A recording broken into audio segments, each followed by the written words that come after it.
In this video, I want to show you what I learned by watching Carlos Alcaraz's forehand and Djokovic's forehand. There's three things that I think we can all take note of and start improving, including myself.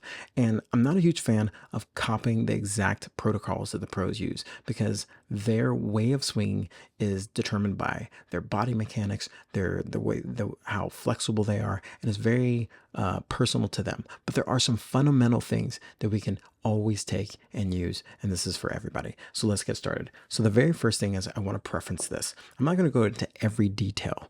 I want you to understand that they know how to use their body in a way that allows them to create coil and uncoil.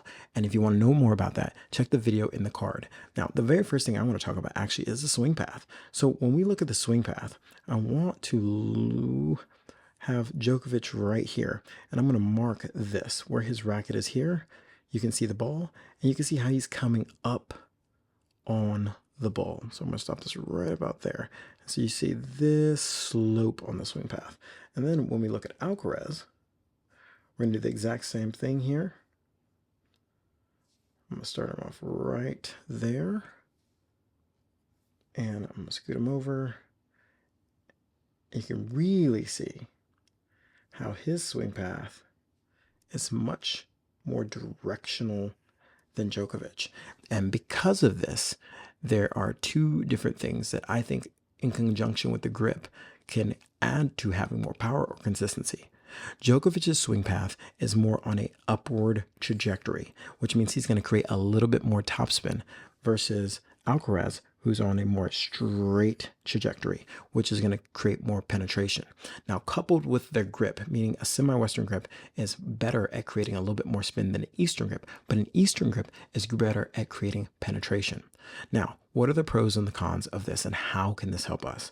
The pros are, who's got a more solid forehand most of the time? I would say Djokovic. He's rock solid on that forehand side. And it's because he's creating a little bit more spin and safety.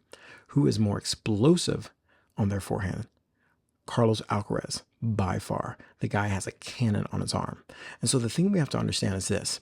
If we want to add more power to our forehand without having to do a whole lot of extra things, we just need to swing through the ball more and penetrate the ball. If we want to have more safety, then we need to swing up on the ball. And the thing about it, there's no one track. You will watch a match, you'll see both these guys where they're doing both of these things depending on the situation. And this is how they're able to maintain consistency when they need to under pressure, but then also be able to attack a ball when they have some time. Now, the next thing is, which couples with this, is the amount of extension. Because I think there's such a big conversation about pros doing the windshield wiper follow through. And for me, talking and working with a lot of players, the concept of the windshield wiper forehand is, for them, from what I've heard, is that they're creating some sort of action here to make the racket do like a windshield wiper motion right after contact. Same thing here.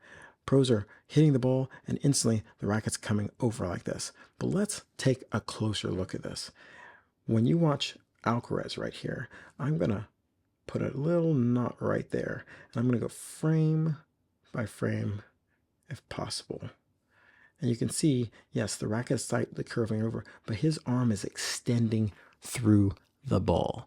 There is, and you can still see, if I go even a frame further, the tip of the racket is still out here. Let's look at Djokovic as he hits the ball. So I like this because it's a little bit better on a slow-mo, but we got a frame here. We're going to see a frame here where he's making contact with the ball. And after that, boom, he's still going through the ball. I love this phrase that I heard Andre Agassi say, that the most important part of striking the ball is what he called 6 inches before and 6 inches after, meaning that making sure you stay with the ball 6 inches before you hit the ball and 6 inches after. And for most players, including myself, this cleans up so many mishits that we get from this idea of a windshield wiper forehand. Now, when I think of windshield wiper, this is what I think of, is that they're going through the ball, and because of the weight of the racket head, once they start relaxing, that weight gets slung around. So you'll see the weight of the racket going around, and you'll see Djokovic bringing this around. Same thing here, the weight of the racket when relaxed comes around, and this whole point is to decelerate the racket. Now, next thing that I learned that is just interesting, and I want to put this with a preference that doesn't mean you have to go change change your forehand, but it's something to note. The levers, or levers, however you want to say it, that they both have, meaning that Djokovic uses a bent arm to hit the ball, and Alcaraz uses a straight arm. The straight arm is going to get you more power. Think of it this way.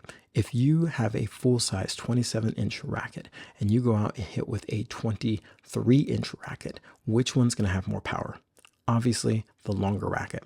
So by having his arm more extended, this is why Carlos Alcaraz has more explosive potential. Now, it doesn't mean anything until the ball goes in. And this is kind of going to tie into my last point with all of this, pros and cons with the forehand. Regardless of how big you hit the ball, until it goes into the court, it doesn't matter. It doesn't count. And I think with both of these guys, you can see that they are ultra consistent, and they're ultra consistent because of this very last thing I'm going to talk about, which is footwork. Footwork is massively important to both of these guys for this same thing that we were talking about before with Andre Agassi talking about the 6-inch rule that he has per se. That's 6 inches here. The reason footwork is so important is because the only way that these guys can get the ball in their strike zone here and strike zone here is because of these things down here, meaning that their feet. And this is probably the most underrated, undertrained thing for most players, because when you see them and you see other YouTube videos talking about the forehand strokes and stuff, we miss out on all those behind the scene actions, or when they're practicing at home, working on tons of footwork and fitness, the fitness level to keep the footwork up, but the footwork to get in position. And so the key to having a better stroke, having to be able to use your stroke, because without the footwork to get you in position, you can't even use the technique you've been working on. You have to have better footwork. And if you want better footwork, I recommend you go watch the video right here. So take care.